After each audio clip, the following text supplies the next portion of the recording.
vérifier l'orthographe de mon nom. Alors, la première chose que je vais faire, c'est de désactiver mon téléphone portable.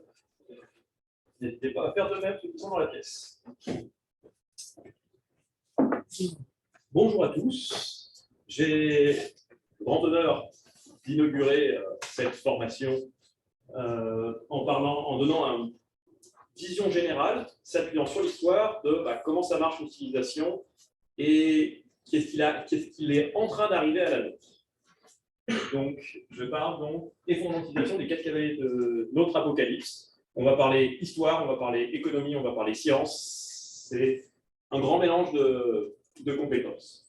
Alors, qui est-ce que je suis? Alors déjà, potentiellement, je vais secouer certaines idées que vous pouvez avoir actuellement.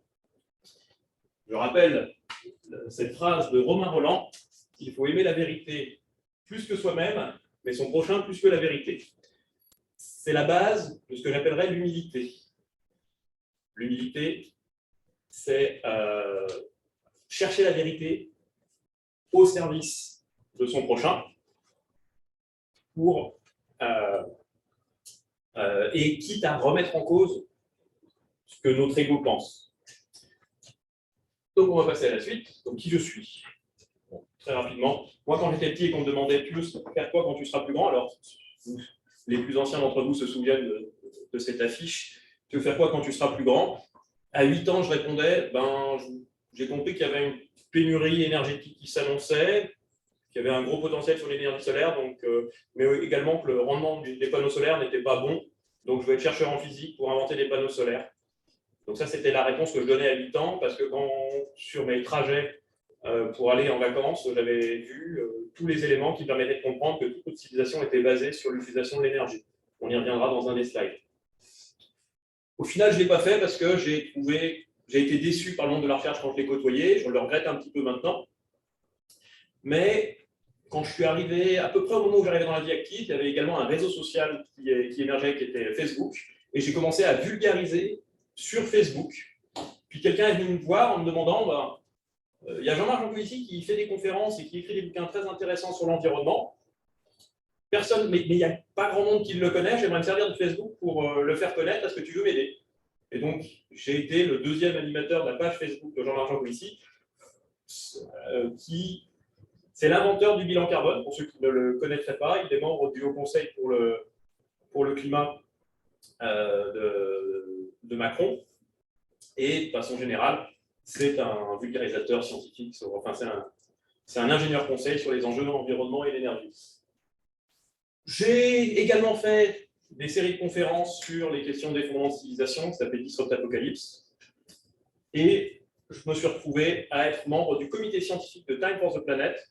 Donc Time for the Planet, c'est une sorte de crowdfunding géant qui cherche à lever 1 milliard d'euros pour financer des innovations et des entreprises qui vont porter ces innovations afin de contribuer à lutter contre le dérèglement climatique. Les innovations et la technologie ne feront pas tout, mais elles peuvent aider, et donc Time for the Planet entend utiliser les outils du capitalisme et de la pensée start-up pour contribuer. Donc, tout le monde peut devenir actionnaire à partir d'1 euro, et c'est une énorme communauté qui est grandissante. Et l'idée fondatrice, c'est qu'on doit aller très très vite. Donc, toutes les innovations seront mises en open source, en accès libre, en licence libre, de façon à ce que d'autres personnes puissent se servir pour créer d'autres entreprises et aller plus vite pour lutter contre le dérèglement climatique. On va voir dans la conférence pourquoi c'est assez urgent. Rentrons maintenant dans le vif du sujet. Au sortir de la Première Guerre mondiale, Paul Valéry a écrit « Nous autres civilisations, nous savons maintenant que nous sommes mortels ». Il pensait évidemment à la guerre. Il avait vu des grands empires se taper joyeusement les uns sur les autres et se mettre en situation de faiblesse pendant des années. Et bien entendu, quand on pense effondrement de civilisation, disparition d'une civilisation, c'est la première chose à laquelle on pense. Alors, c'est effectivement, en général, c'est beaucoup plus compliqué que ça, même si effectivement des civilisations qui sont mortes à cause de la guerre, il y en a. On va le voir un peu plus tard. En général, c'est plutôt un effet domino avec de multiples causes qui interagissent les unes avec les autres et qui se renforcent les unes avec les autres, qui se renforcent. C'est également un effet domino d'une civilisation à une autre, puisque les civilisations ont des interactions les unes avec les autres, des interactions culturelles, des interactions économiques. Elles s'échangent des matières premières, elles s'échangent des biens de produits, etc., etc. Elles s'échangent des hommes. Alors, on va prendre une des situations qui ressemble le plus à notre situation actuelle. Ça, c'est les grandes civilisations de l'âge de bronze. Alors, cette période, vous la connaissez? Vous la connaissez, c'est en Grèce, plus exactement ici, c'est Troie, la guerre de Troie, c'est la période de la guerre de Troie, c'est Ramsès II en Égypte. Bref, c'est une période que notre imaginaire collectif connaît. C'est une période assez longue en fait, mais là, on parle surtout vers la fin, 1770 avant Jésus-Christ environ. C'est un peu pénible à gérer, à dater précisément, parce que les dates des calendriers égyptiens fluctuent. Alors, ces grandes civilisations, elles avaient un énorme avantage. Ah oui, ça c'est un point important. Tout ce que je vais vous raconter ici, une grande partie de ce que je vais vous raconter, c'est de l'histoire. La science, ça n'a pas une fiabilité importante. L'histoire, c'est encore moins. On ne peut pas faire des expériences répétées et vérifier que ça se passe bien comme on a identifié que ça se passait. Donc, tout ce que je vais vous raconter est sujet à caution tout en étant dans les standards de ce que la connaissance scientifique actuelle sur le sujet maîtrise. Donc, ces grandes civilisations, elles avaient énormément d'échanges commerciaux, elles se foutaient joyeusement sur la gueule aussi, elles se faisaient la guerre, mais dans l'ensemble, ça ressemblait beaucoup à notre monde actuel. Elles faisaient venir des ressources naturelles de très très loin, parce que c'était les civilisations les plus puissantes. Là, on avait plus de 50% du PIB mondial facilement. Et qu'est-ce qui s'est passé en très très peu de temps? Toutes ces civilisations, en moins de 3 générations, elles ont disparu, sauf 2 qui ne se sont jamais relevées. Elles n'ont plus jamais été aussi puissantes. Alors, qu'est-ce qui s'est passé? Alors, il s'est passé plein de choses, mais on sait par exemple qu'il y a eu une sécheresse. Alors, je ne sais pas si on peut appeler ça une sécheresse parce que ça a duré 400 ans. Il y a eu un changement climatique qui, par rapport à celui que l'on est en train de vivre, était fondamentalement mineur, probablement moins de 1 degré de changement climatique local, mais avec perturbation des précipitations. Ce qui est gênant avec les précipitations, avec un changement des précipitations, c'est que ça change la façon dont vous pouvez faire pousser votre nourriture. Et quand vous avez des tensions sur la nourriture, vous avez des révoltes. Tout ça pour dire que c'est des effets en cascade. On en revient à un effet domino. Il y a eu une sécheresse dans au moins une partie du pourtour méditerranéen. Il y a également une pénurie. Alors, c'était la civilisation de l'âge de bronze. Le bronze, c'est un alliage de cuivre et d'étain. Le cuivre, il y en avait plein dans la région. Le mot Chypre, l'île de Chypre, c'est en fait le mot, ça vient du mot cuivre. Donc du cuivre, ils en avaient abondance. L'étain, c'était plus problématique. Ils le faisaient venir de Cornouailles, d'Afghanistan et de Scandinavie. Ce n'est pas la porte à côté. Et ce n'est pas les routes commerciales les plus tranquilles qui soient, en particulier pour l'Afghanistan. Ça a guère changé de ce côté-là. Ils ont eu une rupture d'approvisionnement d'étain. On a des mines de cuivre qui ont été vite abandonnées, des lingots de cuivre qui ont été enterrés en se disant on viendra les chercher plus tard. Si on les a retrouvés plusieurs milliers d'années plus tard, c'est que personne n'est revenu les chercher. Donc, ils ont une pénurie d'un élément essentiel de leur civilisation. Ce qui est gênant, quand l'intégralité de vos outils sont en bronze, vous ne pouvez plus les fabriquer, que ce soit les outils pour faire la guerre, les outils des armes, les outils pour travailler la terre et nourrir votre population. Bref, ça c'est gênant. Alors, vous avez peut-être remarqué, ils ont eu un autre problème, c'est qu'ils ont eu un effet on va dire, des guerriers au chômage. Ces grandes civilisations, notamment les Égyptiens et les Hittites, quand ils ne faisaient pas des alliances et des traités, ils aimaient se faire la guerre. pour gagner quelques centaines de kilomètres de contrôle sur les territoires qui les séparaient. Et ils avaient fait une énorme bataille, la bataille de Kadesh, qui pour l'époque était titanesque, avec énormément de chariots. Le chariot, c'était un trésor d'ingénierie à l'époque, c'était l'équivalent des tanks les plus modernes, ou des avions de chasse les plus modernes d'aujourd'hui. Et ils en avaient cassé un paquet, et d'un point de vue économique, n'était pas top. Donc ils se sont dit, on va se calmer un petit peu sur la guerre pendant quelques temps. Pour cette raison, et semble-t-il plein d'autres, les civilisations, les peuples qu'ils avaient l'habitude d'utiliser comme mercenaires lors de leur guerre, se sont dit, bon, bah, on n'a plus de sous qui vient de ce côté-là, ouais, mais nos anciens employeurs, ils sont quand même très très riches, si on leur tapait dessus. Je simplifie, hein, mais... Donc, ce qui s'est passé, on a eu un grand mouvement de civilisation. Les Égyptiens ont parlé des peuples de la mer. Et ben, ils ont rasé des villes. Mais on a également des traces qui montrent que des villes se sont rebellées. Comment est-ce qu'on fait la différence? Ben, c'est simple. Quand vous avez les bâtiments, les temples et les châteaux, les palais des dirigeants qui sont brûlés, mais pas les maisons des habitants et pas les fortifications, c'est une rébellion. C'est pas aussi simple que ça. Hein. Sur une même fouille archéologique, un même site archéologique, vous pouvez avoir le directeur de recherche et son bras droit qui ne sont pas d'accord pour savoir si c'est l'un ou si c'est l'autre. Mais bon, dans l'ensemble, on sait qu'il y a eu des grandes invasions, des révoltes, etc. Tout ça en même temps. Alors ça devrait vous rappeler quelque chose de relativement récent. On a eu pas très loin dans le temps, une sécheresse, la pire sécheresse depuis l'Empire romain.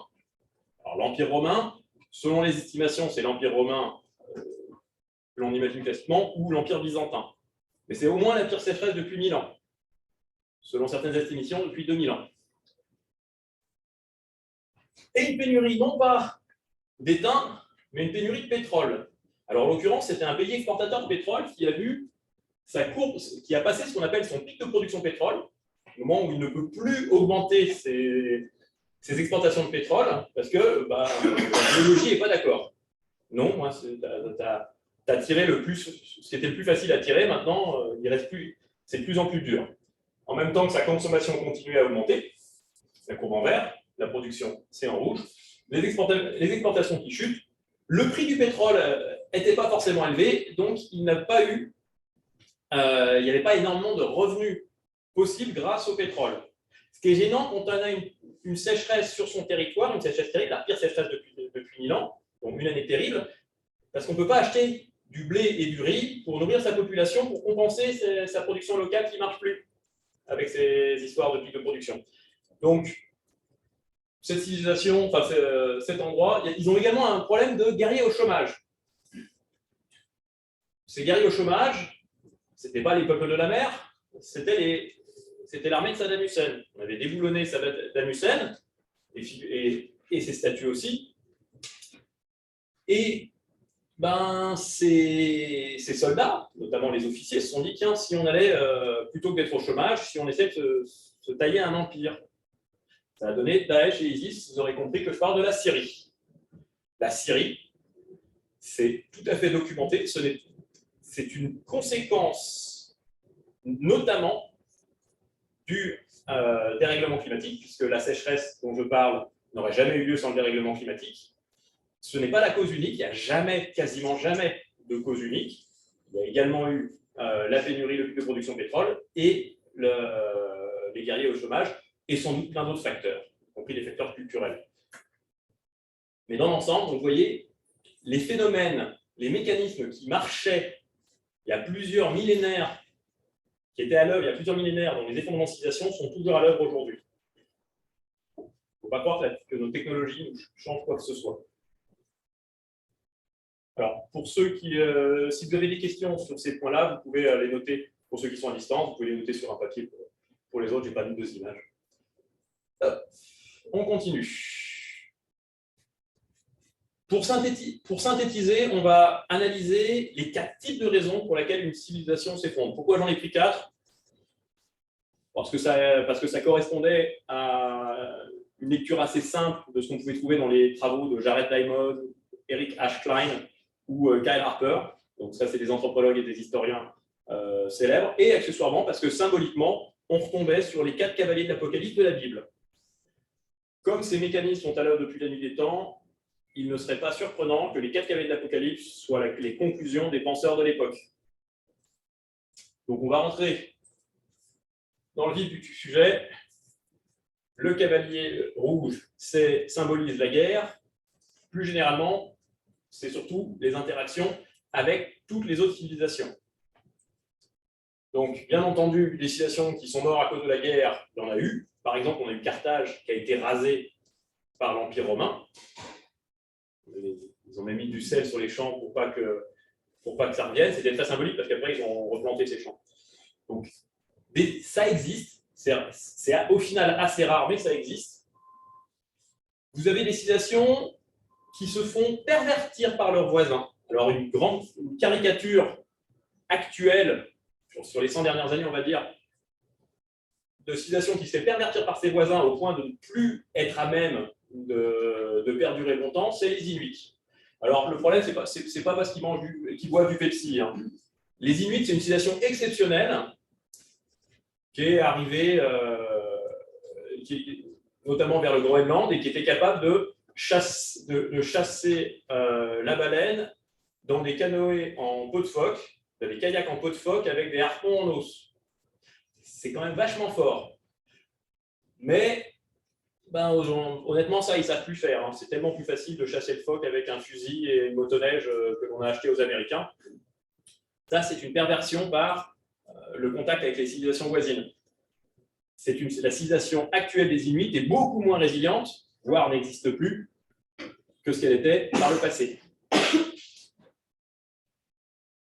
Une autre raison pour laquelle une civilisation peut s'effondrer du fait de ses interactions avec les autres civilisations, c'est une rupture des échanges commerciaux.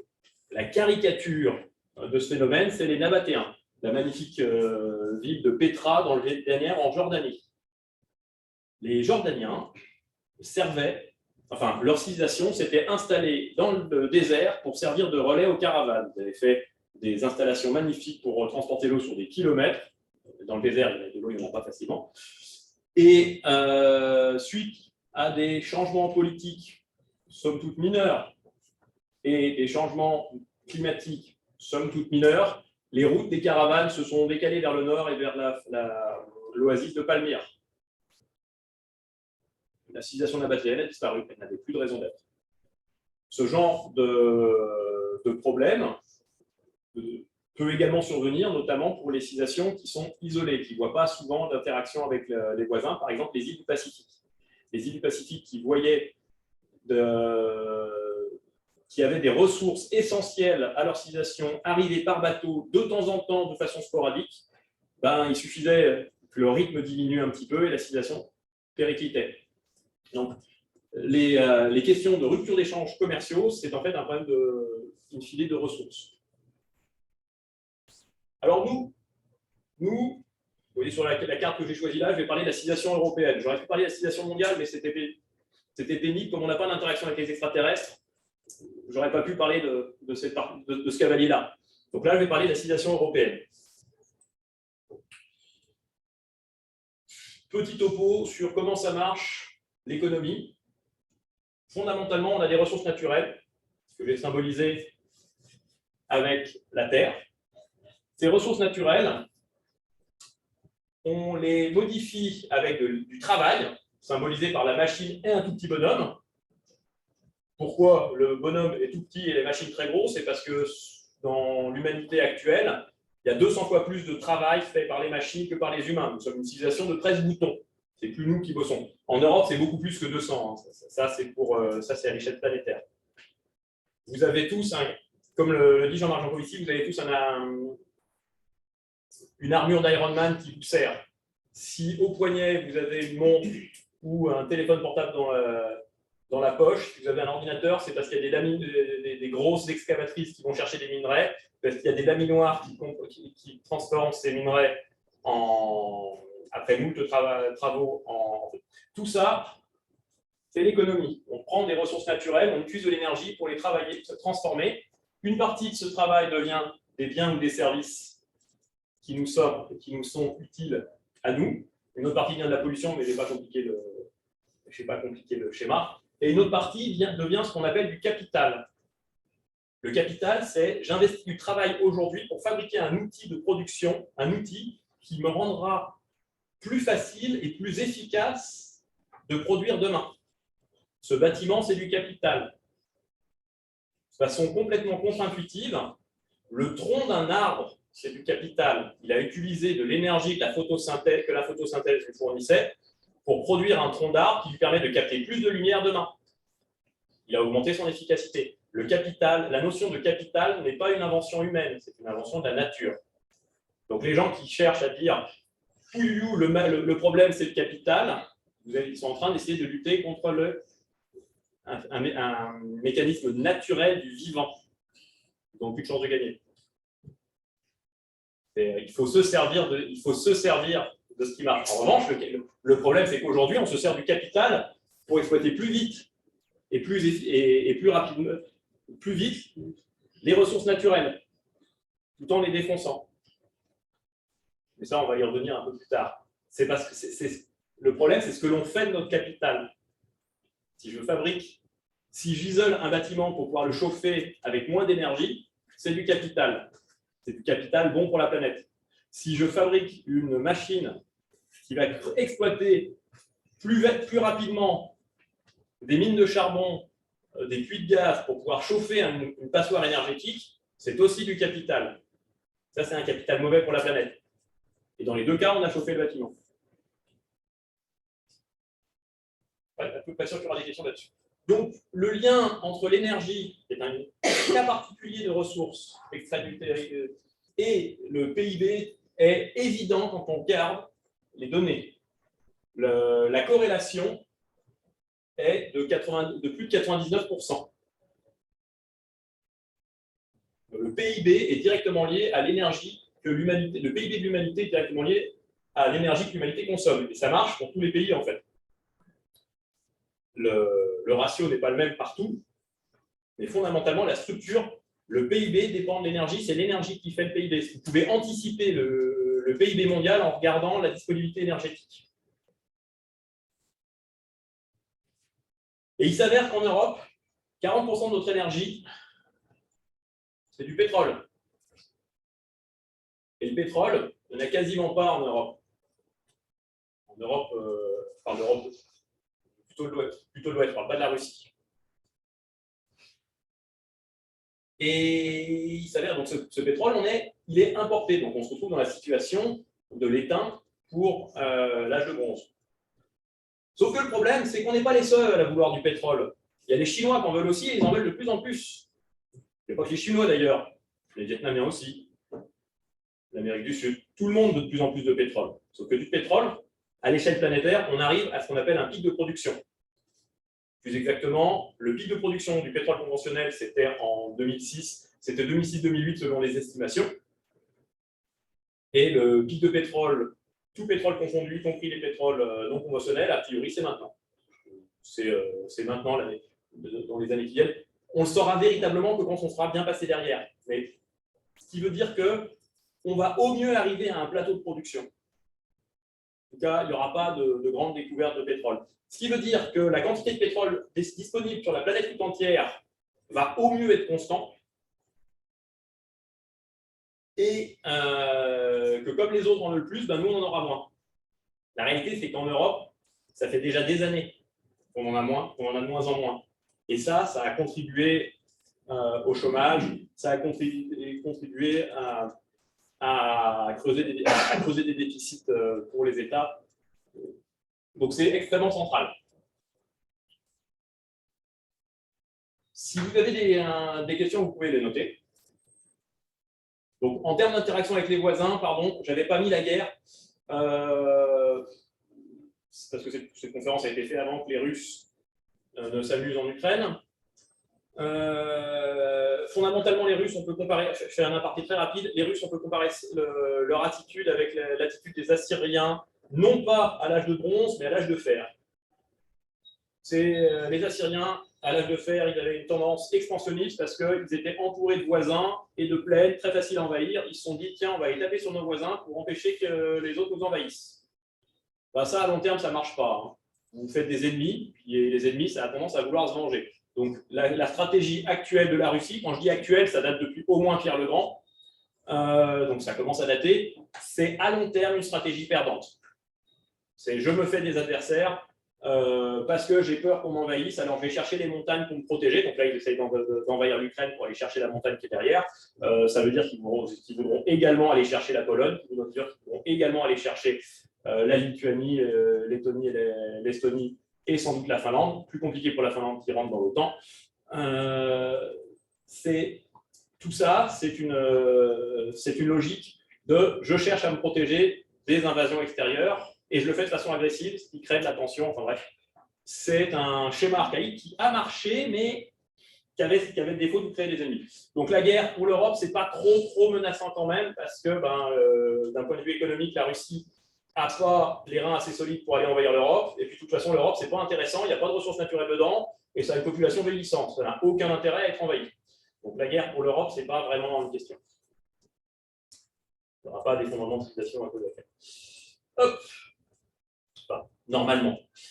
Une autre raison pour laquelle une civilisation peut s'effondrer, c'est l'environnement. Alors ça, c'est vraiment un point clé. Alors l'environnement, je le mets au sens large. Ça va comprendre les questions climatiques, mais également les questions de maladies. Toutes les choses que les pays, que les États ne comprennent pas. Alors par exemple, on a les Incas. Dans la tête de beaucoup de gens, les Incas, ils ont été vaincus par les Espagnols. Ce n'est pas tout à fait vrai. Les Incas, ils ont été déstabilisés par les maladies que les Espagnols avaient ramenées aux Aztèques et qui avaient traversé le continent plus rapidement que les Espagnols n'avaient été capables de faire le tour de l'Amérique du Sud.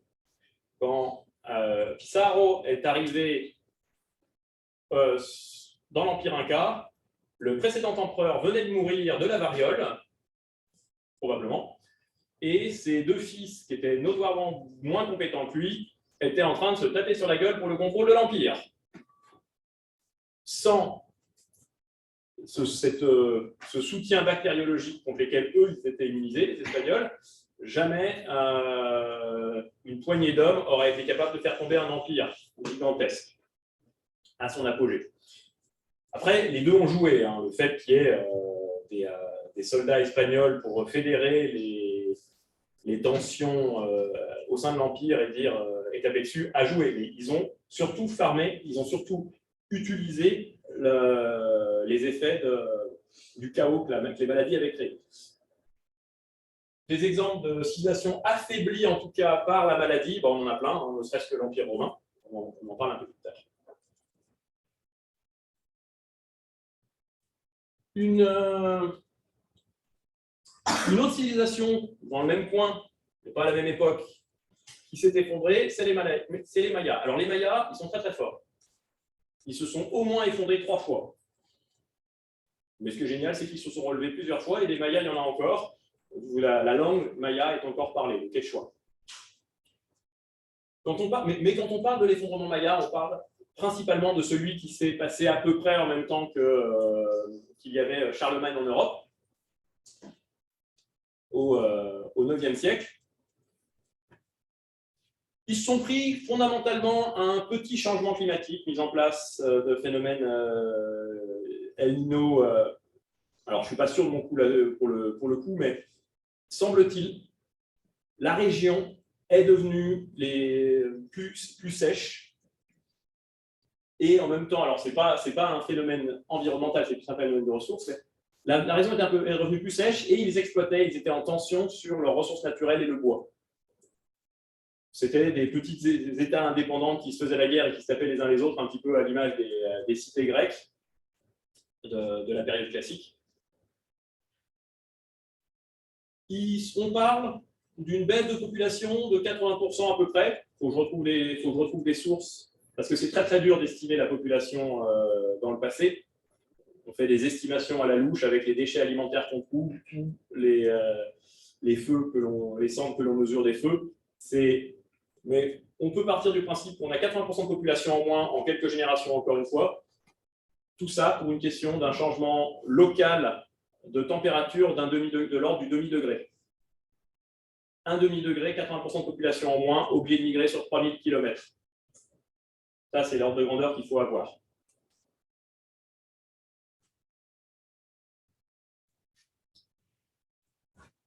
À l'inverse, les Khmers, alors les Khmers, c'est en péninsule indonésienne, c'est un magnifique empire, le magnifique bâtiment d'Angkor Wat, mais Angkor Wat, c'était surtout la plus grande ville du monde et d'assez loin, qui produisait, grâce à un système de canaux magnifiques, sa nourriture à même la ville, en faisant pousser du riz, récupérait l'eau des moussons et la stockait pour la saison sèche et jouait avec ça pour produire assez de nourriture pour sa population. Parce que ça produit beaucoup de nourriture, ça peut avoir beaucoup de population et c'est un cercle qui se renforce. Ce n'est pas le seul facteur, il y a aussi un facteur politique. La capitale a été déplacée plus près de la côte pour aller faire du commerce maritime, ce qui a atténué le nombre d'ingénieurs capables de réparer les travaux. Mais il y a eu un changement climatique dans la région qui a intensifié les pluies tout en rendant les périodes de sécheresse plus intenses aussi. Un petit peu ce qu'on est en train de vivre actuellement. Il y a eu un accroissement des phénomènes extrêmes, mais notamment trop d'eau. Trop d'eau, ça a cassé les infrastructures. Ils n'avaient pas le temps de les réparer avant d'avoir besoin de stocker de l'eau. Ce qui fait que leur capacité à produire de la nourriture s'est effondrée. L'Empire Khmer s'est effondré. C'est un problème fondamentalement climatique. Un petit changement climatique a cassé les infrastructures et les a rendus incapables de maintenir leur civilisation. Je n'ai pas donné de définition de ce qu'est une civilisation, mais on peut intégrer cette façon de coopérer à grande échelle pour les humains. C'est une organisation de la société humaine pour pouvoir coopérer à grande échelle et permettre de grandes réalisations. Alors, sur les questions environnementales, il y a un excellent livre qui a été écrit par Kyle Harper, qui est chercheur, qui est archéologue dans le domaine. C'est The Fate of Rome, Climate Disease and the End of an Empire. On est en Europe, il faut difficilement éviter de parler de la chute de l'Empire romain. Ce qui est génial avec l'Empire romain, c'est qu'ils ont tout eu. Ils sont nés grâce à ce qu'on avait appelé l'optimum climatique romain. Ils ont eu une période très florissante parce qu'ils avaient leur culture, leur civilisation qui était parfaitement adaptée à un climat qui s'installait en Europe, qui permettait de produire des grandes quantités de nourriture avec du blé. Alors, pourquoi est-ce que le blé s'est développé fortement comme mode de production alimentaire? C'est parce que le blé, ça ne demande pas, entre guillemets, pas beaucoup de travail pour produire beaucoup de nourriture. Ce qui veut dire que vous avez beaucoup de soldats pour taper sur votre voisin. Les civilisations qui se produisent leur nourriture avec du blé, elles ont plus de soldats pour taper sur leurs voisins que d'autres civilisations qui produisent leur nourriture autrement. C'est cynique, mais c'est un peu comme ça. Donc, l'Empire romain avait une civilisation parfaitement adaptée pour pouvoir taper sur ses voisins. Elle s'est étendue. Puis, il y a eu un changement climatique qui fait que ça a été devenu plus compliqué. Grande phase de stabilité fin de l'extension de l'Empire romain, des tensions internes dans tout le siècle, des crises économiques à répétition. Ce qui a été concomitant avec le début de grandes épidémies, parce que la structure sous forme de ville et les commerces internes au sein de l'Empire romain favorisaient la transmission d'épidémies, la peste antonine, etc., jusqu'à la peste justinienne. Et tout ça, ça aboutit à la chute de l'Empire romain qui s'est également pris ce qu'on appelait les invasions barbares, mais les invasions barbares, au final, ça a été assez mineur par rapport à tout le reste. On y reviendra, et puis si on n'y revient pas, parce que je ne l'ai pas mis dans mes slides, il faut absolument que j'en parle, ce n'est pas ce qui s'est passé sur l'Empire romain d'Orient. L'Empire romain d'Occident s'est effondré, l'Empire romain d'Orient a failli s'effondrer. Et on en parlera en conclusion pour dire que ce n'est pas parce qu'il y a des mécanismes à l'œuvre qui tirent les civilisations vers le bas qu'on ne peut pas les arrêter, on ne peut pas lutter contre ces mécanismes. Donc voilà, les phénomènes, en tout cas, les phénomènes environnementaux, que ce soit les maladies ou le climat, ça a un impact très très lourd sur les civilisations et c'est au final assez dur de trouver une civilisation qui a disparu par le passé où il n'y a pas un lien avec un phénomène climatique. Les Assyriens, j'en ai parlé tout à l'heure, les Assyriens de l'âge de fer, ils ont eu leur puissance militaire qui a diminué parce qu'ils ont eu un changement climatique. Derrière, ils sont fait massacrer par les Bèdes, d'un point de vue militaire. Je ne sais pas s'il y a eu mais s'il n'y avait pas eu l'affaiblissement de la superpuissance militaire assyrienne du fait d'un phénomène climatique, ils ne se seraient probablement pas fait défoncer par les Bèdes. Alors nous, qu'est-ce qu'on en a sur les questions d'environnement? Là, c'est un gros morceau. Nous, si on en croit les rapports du GIEC, c'est-à-dire le consensus scientifique, on est parti pour aller vers plus 4 degrés à l'échelle planétaire. Ce qui veut dire que comme on est plus haut en latitude, en Europe, il faut plutôt compter vers plus 7, plus 8 degrés. En termes du fait du fonctionnement de la circulation thermohaline mondiale, ça veut dire que le Gulf Stream va ralentir, ça a déjà commencé, et les précipitations sur l'Europe de l'Ouest vont diminuer. La production alimentaire européenne va diminuer. Pour vous donner certaines estimations considèrent que le climat, si on continue sur la trajectoire actuelle, que l'on peut encore infléchir, le climat de la France, on n'aura plus des prairies, on aura des steppes arides. Ne comptez pas nourrir 70 millions de Français avec des steppes arides à la place des prairies. Visez plutôt la densité de population de la Mongolie. Donc plus 4 degrés, c'est juste titanesque. Pour donner un ordre de grandeur, 5 degrés, c'est ce qui sépare l'année 1900 du cœur de l'âge de glace. 5 degrés en moins, c'est 3 km de glace sur la Scandinavie, le Canada, 1 km sur Grenoble. Mais ce n'est pas tellement ça le problème, entre guillemets. Ça, c'est le problème, mais c'est presque mineur à côté du rythme auquel ça arrive. Nous ne sommes pas en train de vivre un changement climatique, nous sommes en train de vivre un accident climatique. Quand vous êtes en voiture, vous êtes à 100 km/h et que vous passez à 0 km/h en 10 secondes, vous allez freiner brutalement, mais vous êtes vivant.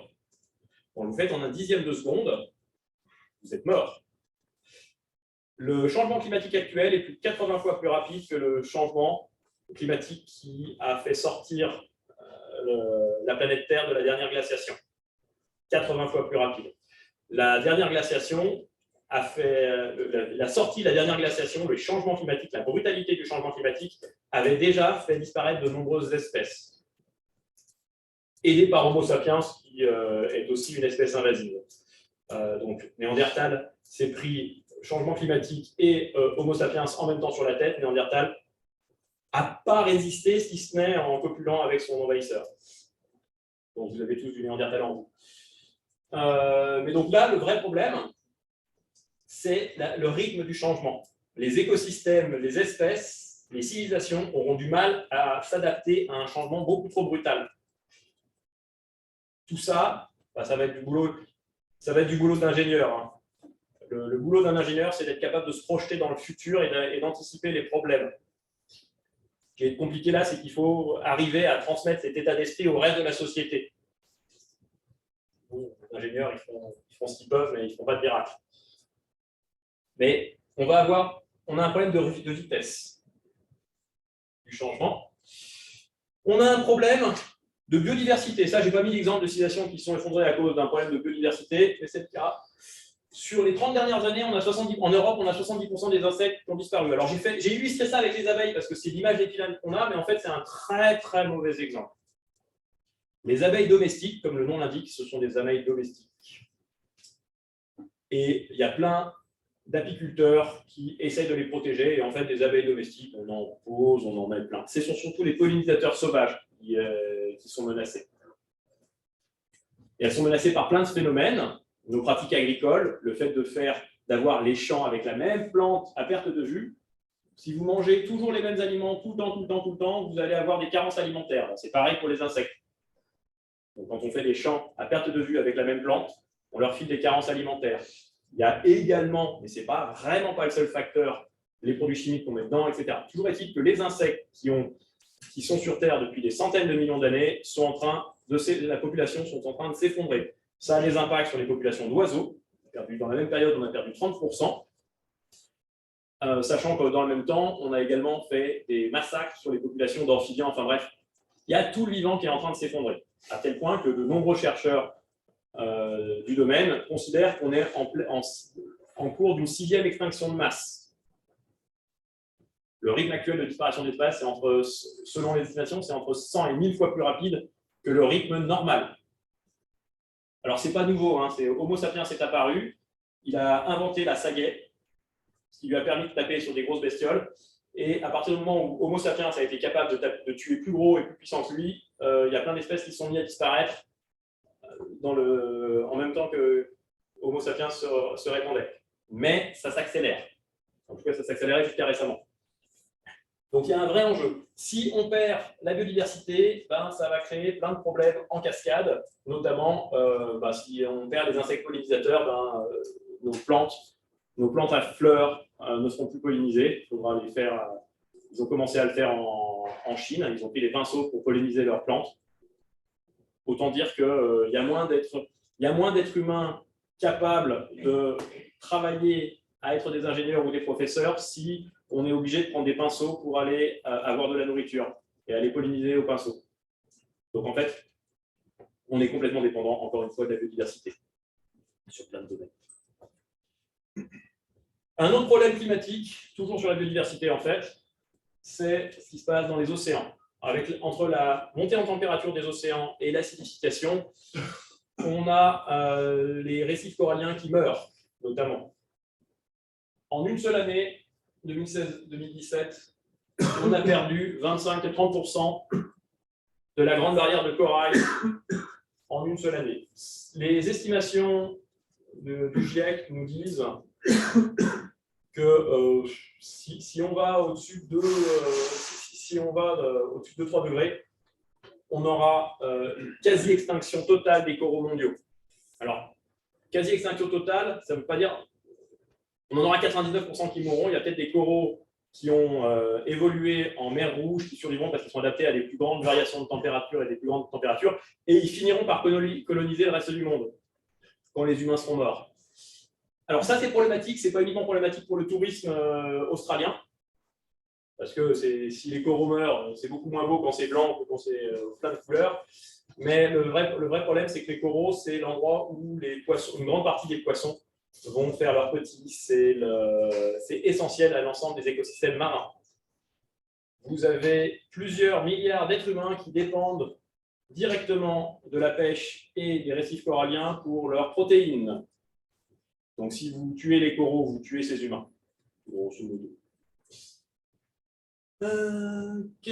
Donc, si vous avez des questions sur les enjeux environnementaux et les menaces climatiques, les menaces environnementales pour la Terre, n'hésitez pas à les poser. On fera un petit tour là-dessus. Quand on regarde la Bible, quand on essaie de comprendre ce qu'il y a derrière les 4 cavaliers de l'Apocalypse, il y en a un qui détonne. C'est le cavalier blanc. D'après ce qu'on voit, cavalier blanc, c'est victoire. Que vient faire victoire dans l'Apocalypse? La victoire, quelque part, c'est l'aspiration d'un empire à toujours vouloir s'étendre, toujours vouloir grandir. Sauf qu'à un moment, ça devient ingérable. Donc ça, c'est plus généralement les aspirations. Alors, des civilisations qui sont mortes parce qu'ils avaient des aspirations de travers, il y en a plein, parce qu'en fait, les aspirations, c'est la façon dont on peut réagir aux autres phénomènes. Donc, si on a des bonnes aspirations, on peut réagir aux autres phénomènes. Et les Vikings du Groenland, ils n'avaient pas ça. Ils n'avaient pas les bonnes aspirations. Les Vikings du Groenland, comme le nom l'indique, ils étaient au Groenland, ils s'étaient un petit peu éloignés du territoire original des Vikings étaient d'origine norvégienne, et ils voulaient assumer leur identité viking, assumer leur identité norvégienne. Donc, ils voulaient manger comme des Norvégiens. Donc, ils faisaient du blé et du lait avec des vaches au Groenland. C'était déjà pas une très bonne idée quand ils sont arrivés en l'an 1000, parce que ce n'était pas un territoire adapté à ça, mais ils y ont, bon an, mal an, plus ou moins réussi. Ils étaient dans l'une des régions les plus poissonneuses de la planète, et ils mangeaient quasiment pas de poissons. Ils en mangeaient moins que les Norvégiens. Paye ton intelligence. Sur ce, d'ailleurs, les Inuits sont arrivés un petit peu après eux. Les Inuits, eux, cool, on peut manger du poisson. Les Vikings de Groenland se sont pris ce qu'on a appelé le petit âge de glace. Baisse de la température locale, là encore, c'est de l'ordre d'un demi-degré. Les Vikings de Groenland, ils sont morts. Hein. Ils sont morts de faim. Alors, quand leurs ressources naturelles et leur capacité à se nourrir ont commencé à diminuer, qu'est-ce qu'ils ont fait? On a des exemples qui montrent qu'ils ont utilisé encore plus de ressources naturelles et de travail humain, au lieu de s'en servir pour apprendre à pêcher et gérer leurs problèmes. Ils se sont mis à créer plus d'églises et à prier pour que ça redevienne comme avant. Alors, bon, je suis d'origine chrétienne, et il me semble me souvenir que dans la Bible, on explique que Jésus a dit « Aide-toi, le ciel t'aidera ». Et dans toutes les régions du monde, vous trouverez une phrase pareille. Quand votre civilisation est en train de s'effondrer parce que vous avez un problème de ressources naturelles, d'accessibilité à la nourriture, etc., prier sans rien faire par vous-même, ce n'est pas la bonne stratégie. Ça marche peu. Si Dieu existe, il fait semblant de ne pas exister pour nous laisser être libres. Alors, on peut se dire, oui, mais ça, c'était le passé, ça n'arrive plus. Il y a une dizaine d'années maintenant, peut-être moins, peut-être 5-6 ans, il y a eu un grand épisode de pollution terrible aux particules fines en Inde. Les moines bouddhistes n'ont rien trouvé de plus malin que de prendre des quantités astronomiques d'encens et de le brûler pour prier pour la fin de la pollution aux particules fines. Je vous laisse imaginer combien de particules fines ça fait de brûler de l'encens. Les particules fines, ça vient de la combustion incomplète des hydrocarbures pour la plupart, de l'abrasion des routes, mais également de la combustion incomplète de l'encens. Donc, ils ont empiré le problème pour prier pour qu'un dieu externe le résolve. Moi, si je suis un dieu, c'est bah non, si vous ne propose pas, je vous laisse crever. Donc ça, c'est un vrai problème. Les aspirations, les nôtres aussi, elles sont bancales. Notre aspiration, c'est la même que celle des empires, sauf qu'au lieu d'avoir une aspiration sur un contrôle territorial, on a une aspiration sur la croissance infinie. Donc, dans les fin des années 60, des systémiciens du MIT, sur la demande d'un groupe qui s'appelle le Club de Rome, ont pondu un rapport qui s'appelle The Limits to Growth. Donc ça, c'est le livre qui a défrayé la chronique à l'époque, porté par Denis Meadows. Ils ont, grosso modo, modélisé comment ça marche une civilisation. Ça serait très intéressant de travailler avec des historiens pour voir si c'est réapplicable. Et ils ont mis les grandeurs en équation en se basant sur les données qu'ils avaient de 1900 à 1960. Sans doute les années précédentes. Donc ça, c'est ce qu'ils ont. C'est avec ça qu'ils ont étalonné leur modèle mathématique pour prévoir ce qui allait se passer. Puis après, ils ont fait ces prédictions-là jusqu'à aujourd'hui. Donc on a vu que le PIB par habitant allait augmenter de façon de plus en plus rapide, que la consommation des ressources naturelles allait baisser, que la population, le taux de natalité allait baisser, que le taux de mortalité allait baisser mais plus vite, il allait faire une augmentation de la population, etc. Ils avaient mis tout ça en équation. Ça, c'est ce qu'ils ont prévu jusqu'à maintenant. On s'aperçoit que la nourriture par habitant, ça atteint un plateau, ça commence à atteindre un plateau, etc. Qu'est-ce qu'ils prévoient pour demain? Ils prévoient que ça se casse la gueule. Alors, on peut jouer avec le système, changer quelques paramètres, changer des interactions, mais dans l'ensemble, ça se casse quasiment toujours la gueule. On peut éventuellement arriver à un plateau, mais il faut des caractéristiques bien particulières. Leurs prédictions, elles ont été justes jusqu'à présent, incroyablement justes. il est complètement déraisonnable de partir du principe qu'elles vont cesser tout d'un coup d'être justes parce qu'on n'a pas envie de voir que ça va se casser la gueule si on continue comme ça. Pour être très précis, beaucoup de personnes ont balayé d'un revers de la main ces estimations parce qu'ils n'avaient pas envie d'y croire. Ça, c'est un mécanisme cognitif qui est ancré en nous. La réalité, on s'en fout. Nous, ce qui nous intéresse, c'est nos croyances. Le cerveau, il priorise ses croyances par rapport à la réalité et par rapport aux estimations scientifiques. Selon moi, ces courbes-là sont extrêmement optimistes. Comme vous pouvez le voir, la population elle diminue à peu près au même rythme qu'elle a cru. Je vais vous expliquer que les civilisations passées, quand elles commençaient à s'effondrer, l'effondrement c'était 80% en 3 générations. L'effondrement est beaucoup plus rapide que la montée lors d'un effondrement de civilisation. Il y a de fortes chances que limit to growth soit optimiste. Donc on n'a pas envie de voir ça. On n'a pas envie. Il faut éviter l'effondrement. Alors tout ça, ça nous amène à la notion d'empreinte environnementale. L'empreinte environnementale, c'est les atteintes.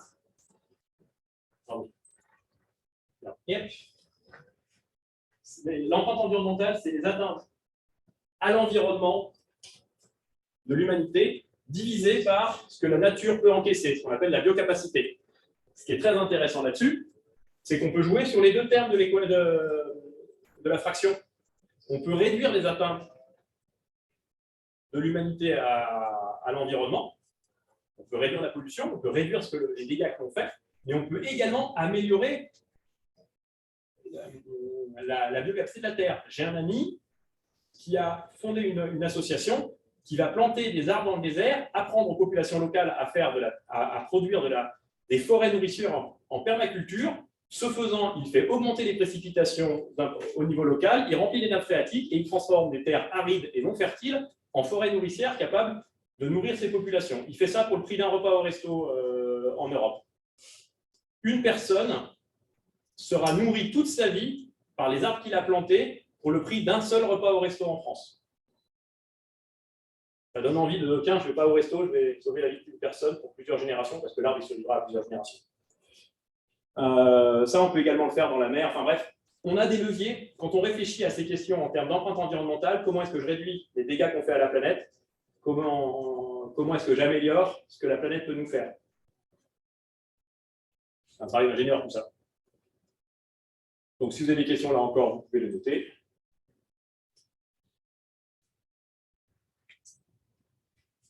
Une civilisation s'effondre également parce qu'elle a un problème de ressources. On en a parlé tout à l'heure avec les questions de commerce. Les ressources, c'est très large. Alors, des civilisations qui sont effondrées parce qu'elles ont un problème de ressources, l'exemple que l'on sort le plus souvent, c'est un exemple controversé, c'est l'île de Pâques. Je vais essayer de parler de l'île de Pâques. À ce jour, à ma connaissance, la majorité des scientifiques qui travaillent sur le sujet considèrent que l'île de Pâques a une population qui a été florissante, qui a surexploité ses forêts et ses terres agricoles. Ça s'est cassé la gueule et depuis, ça vivote. Sachant que derrière, ça s'est pris une autre claque quand les maladies sont arrivées avec les grandes découvertes des Occidentaux, des Européens. Fondamentalement, une civilisation qui s'est effondrée parce qu'elle a eu un problème de ressources, trop exploiter son bois, trop exploiter ses terres agricoles, il y en a plein d'autres. Il y a les Anassis, il y a complètement les Babyloniens d'autrefois, le croissant fertile de l'Antiquité, il n'est plus fertile du tout. À force de faire de l'irrigation, vous avez des minerais qui se sont accumulés dans les terres du croissant fertile, et quand vous avez trop une croûte de sel qui se forme sur votre terre n'est plus fertile du tout. Ça, on a un vrai problème là-dessus. Donc, en termes de ressources, les civilisations qui se sont effondrées à cause de ressources, on en a vraiment plein. Et ce n'est pas très important de savoir si l'île de Pâques, c'est le cas ou pas. Mais nous, qu'est-ce qu'on a comme problème de ressources? Donc, comme j'ai dit tout à l'heure, on a un problème de ressources énergétiques, pas juste le pétrole. On va manquer toutes les énergies fossiles. Si on voulait ne pas flinguer le climat, il faudrait arrêter d'utiliser le pétrole, le gaz et le charbon. Au bas mot, 80% de l'énergie. Je vous ai dit tout à l'heure, l'énergie, c'est corrélé avec le PIB. Mais c'est plus vicieux que ça, en fait. Le pétrole, c'est l'énergie du transport. Si vous enlevez le pétrole, eh ben, on ne sait plus transporter les choses, etc., etc. Donc nous, on a un problème d'énergie. Il est vital, pour ne pas flinguer le climat, de se débarrasser de 80% de nos énergies. Et en même temps, si on se débarrasse de l'énergie, on va avoir des tensions dans tous les sens, y compris sur la recherche de minerais, puisque extraire des minerais du sol pour aller chercher, pour en faire des choses, ça consomme énormément d'énergie. Donc si on manque d'énergie, on va manquer de minerais. Si on manque de minerais, on va manquer d'énergie. C'est un cercle vicieux. Donc ça, c'est le tableau périodique des éléments. Vous voyez qu'il y en a plein qui sont en rouge. On considère que dans les 100 prochaines années, il y a une menace importante sur la disponibilité. Des tableaux comme ça, vous en trouvez plein. Celui-là est plutôt optimiste.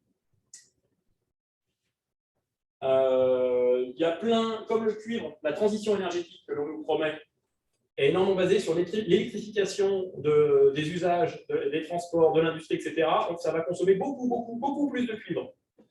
A priori, ça va coincer en cuivre. Quoi ? On en parle vendredi matin. Et on en parle vendredi matin. Petit tour. Ça va coincer dans plein de choses. On nous parle souvent des terres rares. Bon, les terres rares, ça ne va pas coincer. Les terres rares, elles sont tout sauf rares. Elles sont dispersées.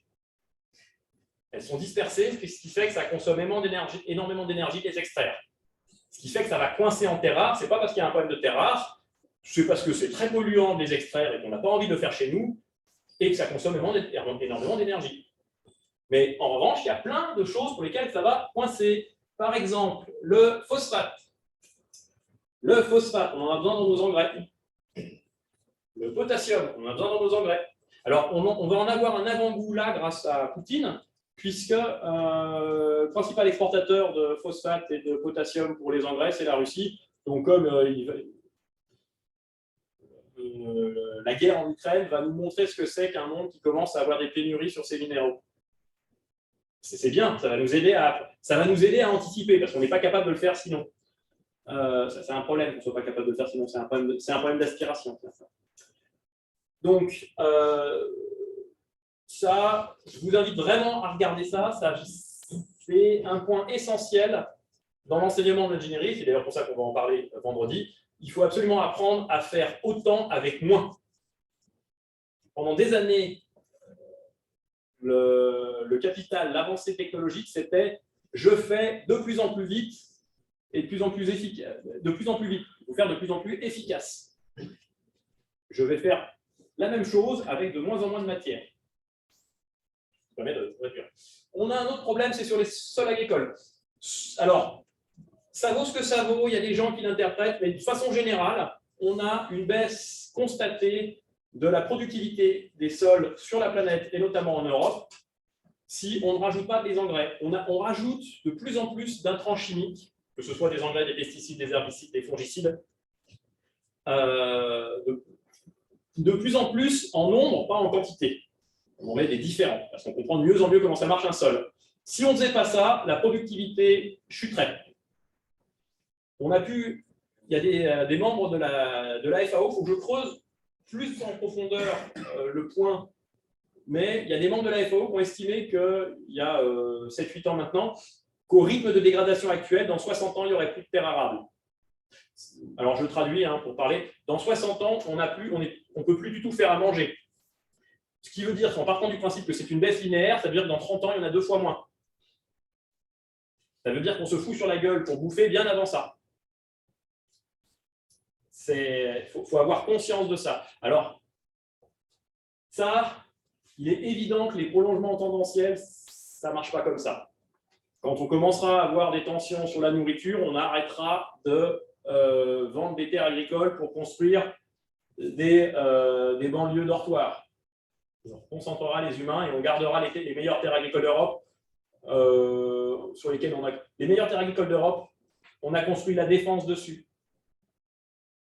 Caricature, c'est pas, il y a d'autres terres qui sont aussi bonnes que celle-là, mais dans le bassin parisien, on a détruit des opportunités de production alimentaire pour mettre du béton.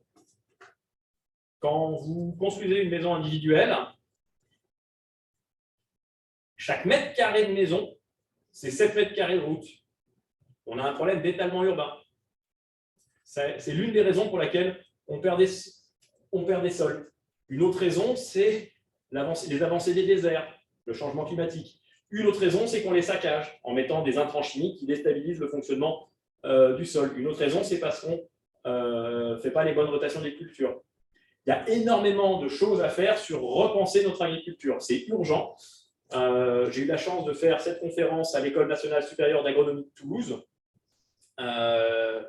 Les élèves en ont conscience. Les cursus un peu moins. Il devient urgent dans toutes les écoles de changer leur cursus. Les profs aussi en ont conscience. Pas tous au même niveau.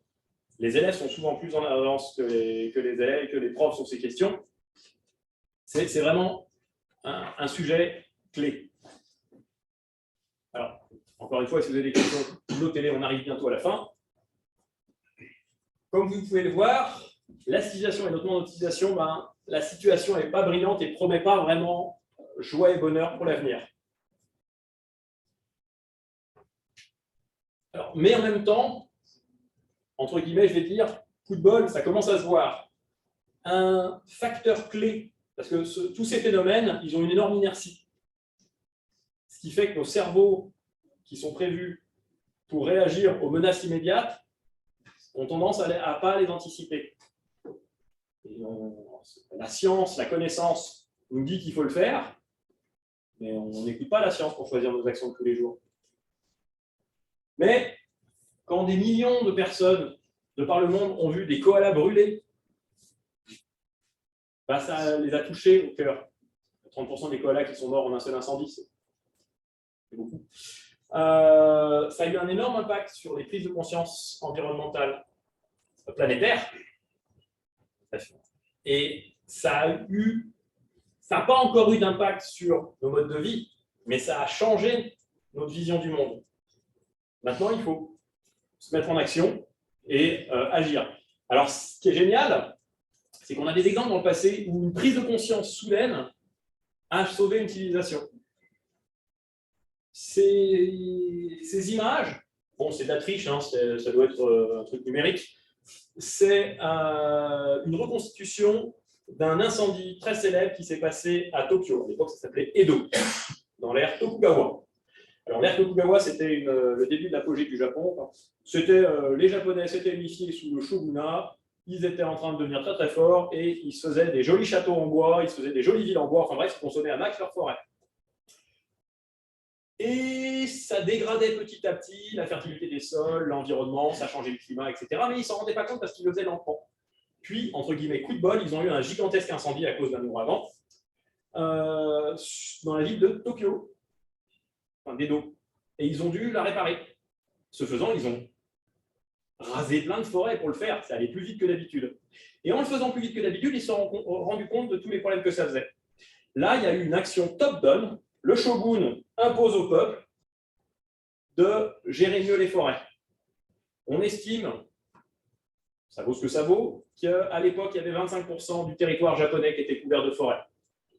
En imposant des règles drastiques de préservation de la forêt, en changeant les pratiques agricoles, etc., ces décisions, au cours des siècles suivants, ont permis au Japon aujourd'hui d'avoir 75% de son territoire couvert de forêt et d'éviter son effondrement de civilisation. Bon, cela dit, ils ont un peu triché, ils sont allés exploiter les forêts des autres avec leur flotte de bateaux.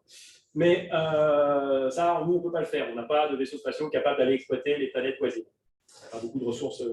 Mais le point important, c'est qu'il y a une volonté politique top-down qui a imposé des choses et qui a organisé des choses qui ont permis d'éviter un effondrement de civilisation. Ce qui est génial, c'est que ça peut aussi être bottom-up. Nous, on va devoir faire les deux, hein, top-down et du bottom-up. Pourquoi? Alors là, je vais parler d'un film qui s'appelle Nous, Ticopia. Ticopia, il y a un chapitre entier qui lui est consacré dans le livre de Jared Diamond, Collapse, qui a beaucoup inspiré cette conférence.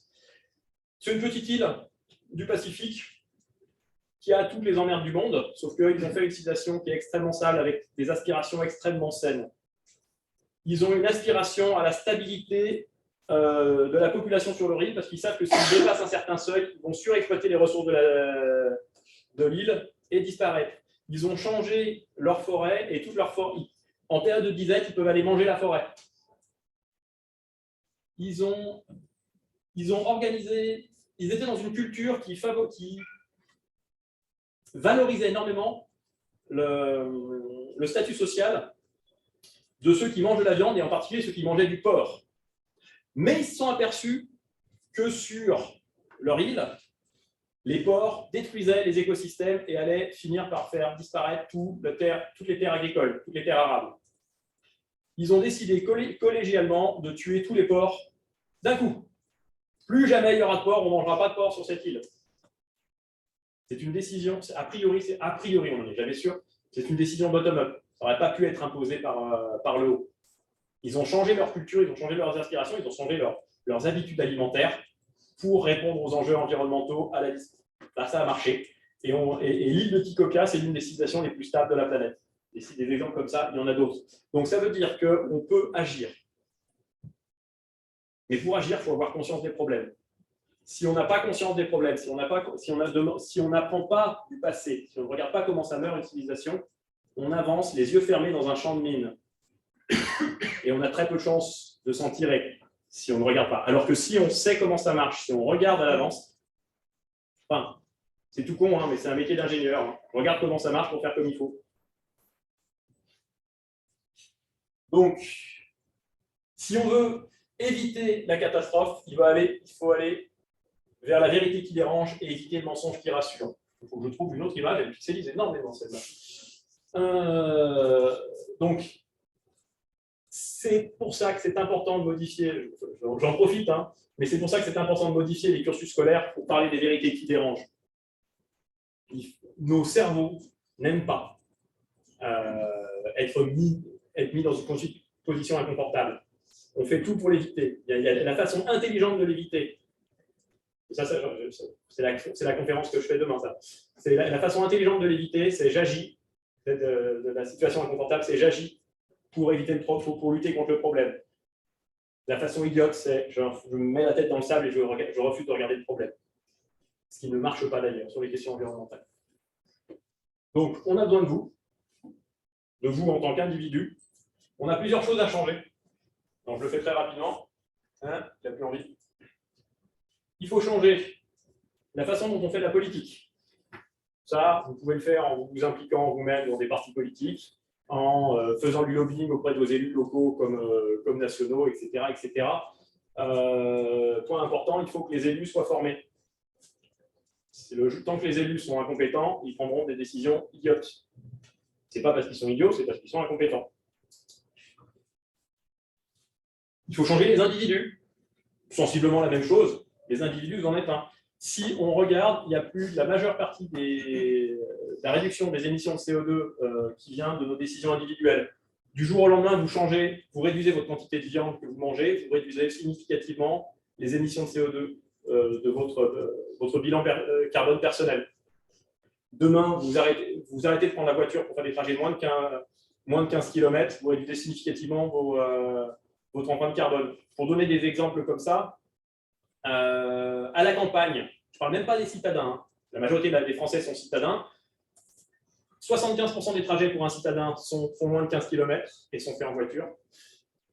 75% des trajets de moins de 15 km sont faits en voiture. À la campagne, c'est 65%. Enfin, il y a 65% des trajets qui font moins de 15 km, c'est complètement délirant qu'ils soient faits en voiture. Il faut changer la façon dont on pense la technologie. Donc ça va être complètement le boulot ici. Il faut réfléchir des technologies, non pas toujours avec cette idée, nous devons minimiser notre impact sur l'environnement parce que sinon ça va nous péter à la gueule.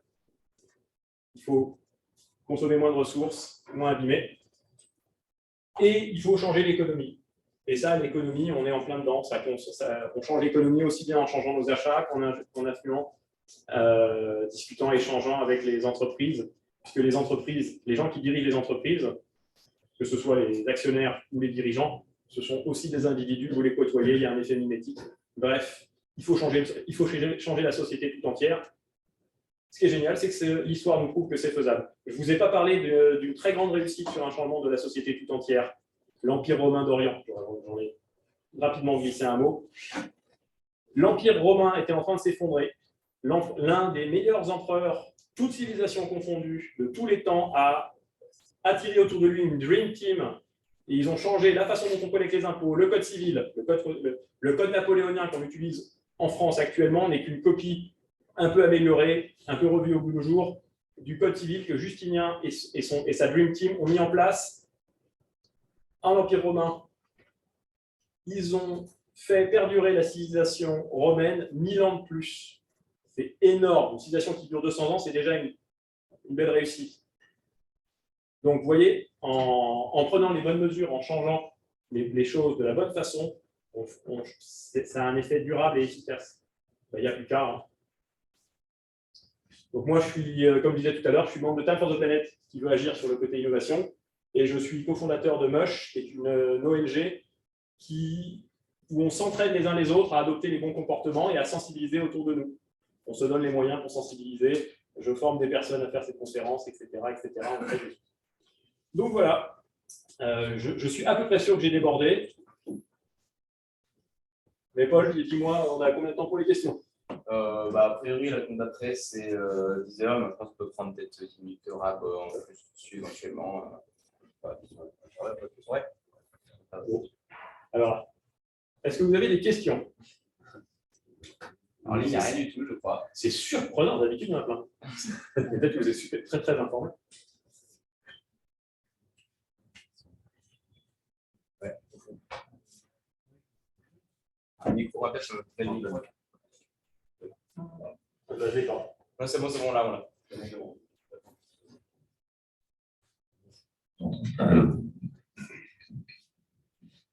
Bonjour. Ma question, c'est sur l'importance d'un changement politique. Parce que notamment, je crois que Jared Diamond a été beaucoup critiqué sur son déterminisme géographique et à quel point il avait sous-estimé l'organisation politique des sociétés qu'il décrivait pour mettre en place des changements. Et on a beaucoup parlé de technique et de déterminisme par les conditions environnementales. Et je comprends parce qu'on est aussi dans un contexte technologique. Et à quel point est-ce que vous mettez du coup la balance entre le développement technologique et surtout une vraie emphase sur le changement politique, comment l'imposer aussi? Parce qu'on se rend compte que les groupes aujourd'hui qui sont en partie coupables du changement climatique ont des intérêts opposés à ceux qui veulent développer une transition écologique, donc il y a peut-être aussi un rapport de force à bâtir. Voilà, où est-ce que vous mettez l'emphase entre les deux et comment est-ce que vous pouvez éclaircir? Alors, le point important sur... Alors, est-ce que Jared Diamond a tout juste? Probablement pas. De toute façon, en science, c'est une évolution constante. Maintenant, il faut voir aussi un truc à propos des débats scientifiques. Nous avons tendance à vouloir identifier une cause unique. Et comme je l'ai montré tout à l'heure, c'est un effet domino et c'est jamais une cause unique. Quand on explique par exemple que la guerre en Syrie est une conséquence du dérèglement climatique, vous avez toujours des gens qui viennent dire « Oui, mais non, il y a d'autres causes. » Oui, on n'a jamais dit que c'était la seule cause. Et donc, en fait, nos cerveaux d'Homo sapiens complètement incompétents, enfin complètement sélectionnés par la nature, ont tendance à vouloir tout ramener à leur point de focus à eux. Il y a quelqu'un qui a dit ça à propos, qui a dit ça de très simple. Quand tout ce qu'on a comme outil, c'est un marteau, tout ce que l'on voit est un clou. Donc, si je suis un spécialiste du climat et que j'entends parler de la guerre en Syrie, je vais me focaliser sur le problème lié au climat. Si je suis un spécialiste des tensions géopolitiques, je vais dire le problème, c'est parce qu'on a déboulonné Saddam Hussein. La réalité, c'est que c'est systémique et que c'est que tous les facteurs interagissent et ils interagissent les uns avec les autres. Donc, on ne peut pas isoler. L'image d'Épinal, c'est le battement d'aile d'un papillon peut provoquer un ouragan. Ces effets systémiques ont des effets en cascade. Alors, je vais Est-ce que la technologie est très très importante? Le système politique est relativement peu important. Les Chinois polluent beaucoup actuellement. Mais c'est principalement parce qu'ils utilisent notre technologie beaucoup.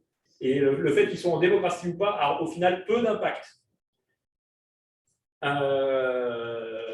Néanmoins, alors ça c'est un sujet extrêmement complexe, Néanmoins, il va falloir des changements auxquels on n'a pas envie de prendre, auxquels on n'est pas préparé. Il faut un changement de civilisation d'une ampleur que l'humanité n'a probablement jamais connue depuis l'invention de l'agriculture. C'est le changement de civilisation que l'on doit faire dans les 30 ans qui viennent est plus important que le changement de civilisation qu'il y a eu à la révolution industrielle. Et on a moins de temps pour le faire. Là où ça va, ce qui veut dire que pour le faire, il va falloir utiliser énormément de psychologie, des techniques marketing. Psychologie et marketing, en fait, c'est la même chose, mais ils ne sont pas enseignés dans les mêmes écoles. Il va falloir persuader les gens, même dans une dictature, on ne fait pas avaler aux gens, on ne fait pas faire à la société tout entière ce que l'on veut. Il faut qu'il y ait un assentiment minimum du peuple. Ensuite, la culture collective est extrêmement focalisée sur l'importance de la démocratie et de la liberté en Occident. On ne pourra pas aller contre. Si demain, à mon sens, tout ça, c'est mon analyse et ça peut être complètement faux. Je n'ai même pas spécialement d'études scientifiques pour appuyer ce que je vais dire maintenant. Tout ce que j'ai raconté dans la conférence, j'ai des études scientifiques pour le prouver. Ce que je vais dire là, c'est mon analyse. Je pense que si on essaye d'imposer une dictature écologique aujourd'hui, c'est quelque chose qui traîne, ça ne marchera pas parce qu'on aura une réaction anti-dictature qui feront capoter les tentatives de réforme. Il faut donc réussir à faire une démocratie écologique. Et la démocratie écologique, la démocratie telle qu'on la voit actuellement, va se heurter à des problèmes psychologiques. Mais ce qui est génial, c'est qu'on peut concevoir une nouvelle forme. En appliquant une stratégie d'ingénieur à comment ça marche un cerveau humain, qu'est-ce que l'on veut obtenir, on peut concevoir une nouvelle forme de démocratie. Et on en a eu un prototype avec la Convention citoyenne pour le climat. On a pris des gens tirés au hasard, donc ça c'est bien meilleur pour faire un échantillon représentatif que d'élire des gens, d'un point de vue mathématique. On a eu des gens tirés au hasard à qui on leur a dit on va vous former, on va vous aider, on va vous laisser vous former sur les enjeux et après vous allez proposer des réformes. Là, ça, typiquement, ça peut aboutir à un nouvel. Si on applique cette logique jusqu'au bout et de façon efficace, on peut concevoir une nouvelle façon de faire de la démocratie qui permet de prendre des mesures beaucoup plus engagées, beaucoup plus fortes, parce qu'elles seront prises par des comme vous et moi, à partir du moment où ils se sont renseignés. Donc, il y a tout un point important sur la formation. Si on veut faire changer la société, il va falloir former les gens. Les membres de la Convention citoyenne pour le climat, ils étaient prêts à faire des mesures bien plus engagées, bien plus fortes que ce qu'ils étaient capables de faire avant d'être formés. Donc, à mon avis, il faut aller dans cette direction, mais en revanche, il faut y aller au pas de course.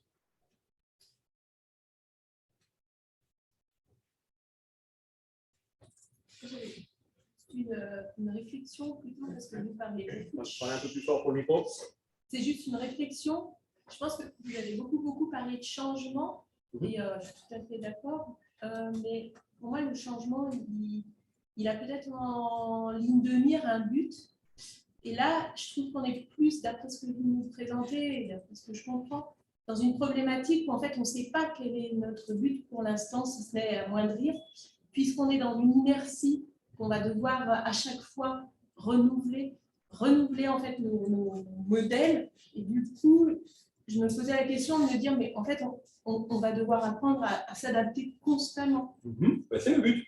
Donc, au-delà d'un changement, en fait, c'est plus savoir qu'on ne sait pas vers quoi on va et on ne saura pas quelle va être notre finalité. En plus, les exemples que vous prenez sont tous sur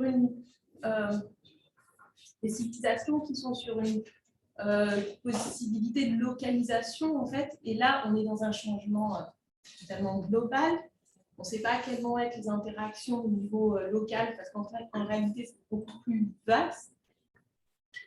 J'aurais jamais tenu en 45 minutes si j'avais voulu faire montrer les interactions. Non, mais du coup, c'est pour ça que je me dis, on est plus dans une forme d'adaptation et de changement d'esprit en se disant qu'on va être constamment dans le renouvellement. Et c'est la conclusion du livre de Jared Diamond, Collapse.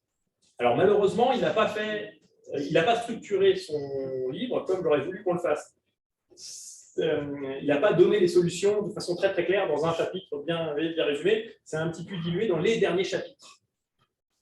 Les civilisations qui sont plus durables que les autres, elles sont curieuses, elles sont adaptables et elles ont des aspirations, les bonnes aspirations. Ce qu'il nous faut avoir comme changement, c'est qu'il faut un changement d'aspiration et il faut changer nos situations pour qu'elles deviennent plus durables, ce qui inclut le fait de devenir flexible, d'apprendre à être flexible et beaucoup moins attaché à nos habitudes et notre confort matériel.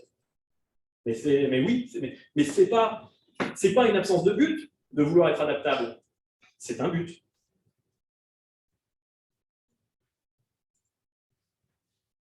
Pour ceux que ça intéresse, on croise le doigt pour que la conférence qui était finalement annulée vendredi puisse se tenir quand même. Design for Sustainability, ça parle de ça.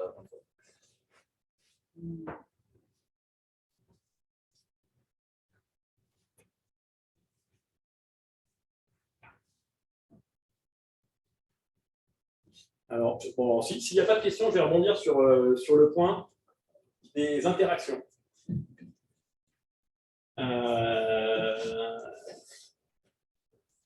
Un changement dans une civilisation peut avoir un impact sur une autre. Et en fait, tout le temps. Puisque les civilisations, en fait, c'est fractal une civilisation. Vous avez une civilisation mondiale qui est organisée en civilisations locales qui sont elles-mêmes organisées en civilisations, etc. Vous avez une civilisation française qui est constituée de la civilisation européenne qui est constituante de la civilisation mondiale. Et vous avez des échanges commerciaux entre les différentes civilisations qui font qu'elles sont liées. Là actuellement, on est tellement intriqué que je ne sais plus si c'est un tremblement de terre ou un ouragan, une usine qui faisait des micro-pompes à Taïwan, en l'espace d'une semaine, a mis à l'arrêt 150 usines aux États-Unis. Actuellement, s'il y a un problème sur une civilisation, ça va se propager partout, mais c'était déjà le cas autrefois. On l'a vu avec la rupture d'approvisionnement en étain, c'est un problème commercial dans une route caravanière a priori. Ça a déstabilisé entièrement le système et le système économique de la région du Proche-Orient. Et derrière, cette déstabilisation a fait que d'autres routes commerciales se sont brisées probablement, et donc c'est un effet systémique. Et ça va être le cas pour nous.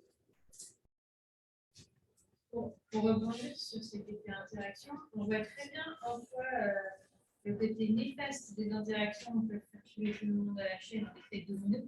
Ce qui serait intéressant de savoir, c'est en quoi le bon exemple et le bon comportement d'une civilisation pourrait influencer les autres.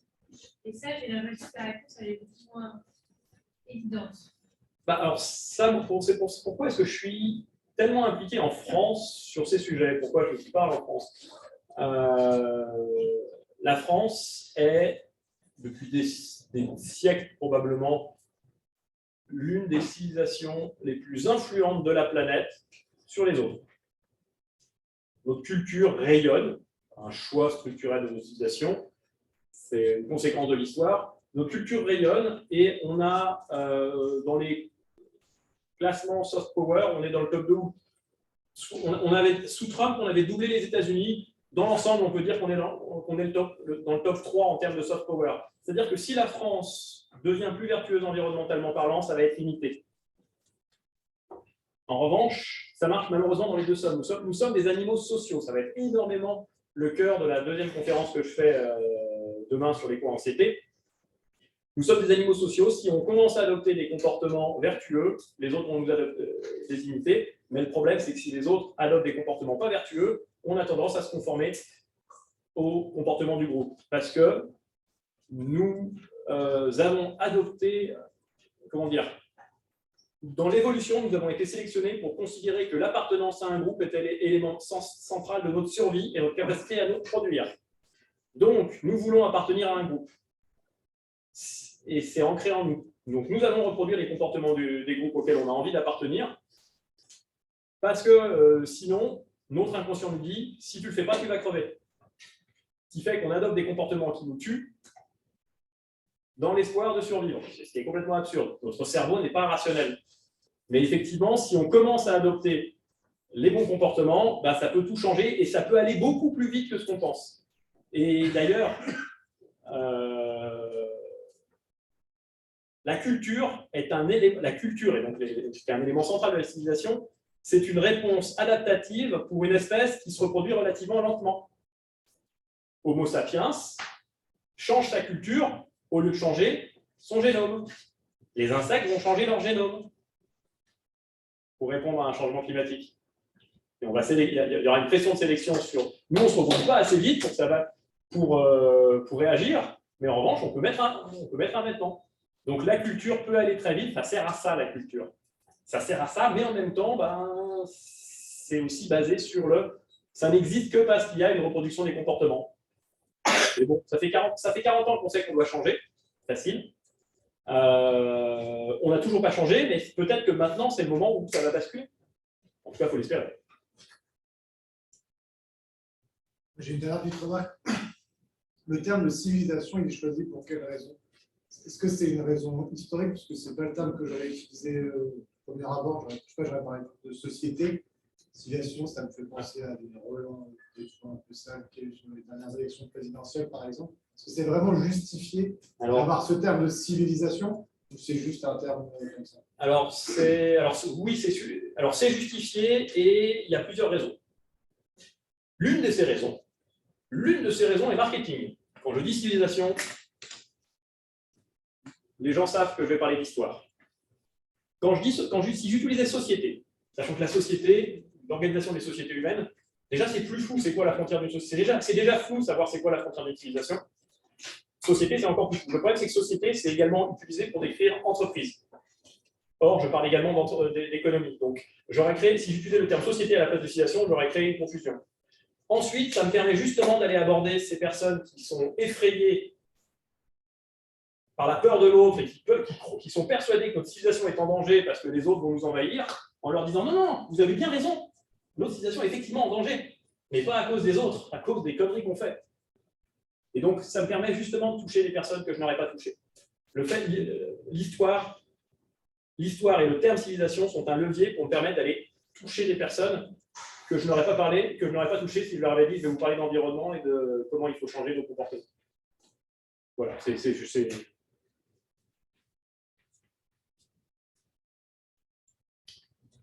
qu'il y a encore des questions? À distance, je ne sais pas s'il y a. Non. À distance, ouais. Moi, j'ai rien à distance. Mais... Ok. Merci. Donc, du coup, merci à toi, Joël. Merci. On a du coup la suite.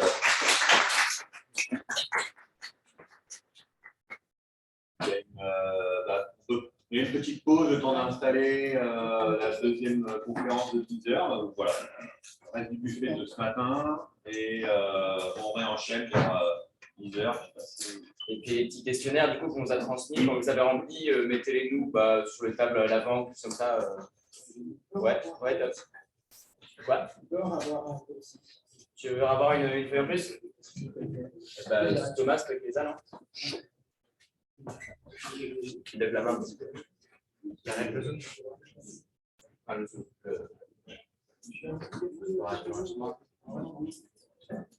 C'est pareil pour les caméras de là-bas aussi.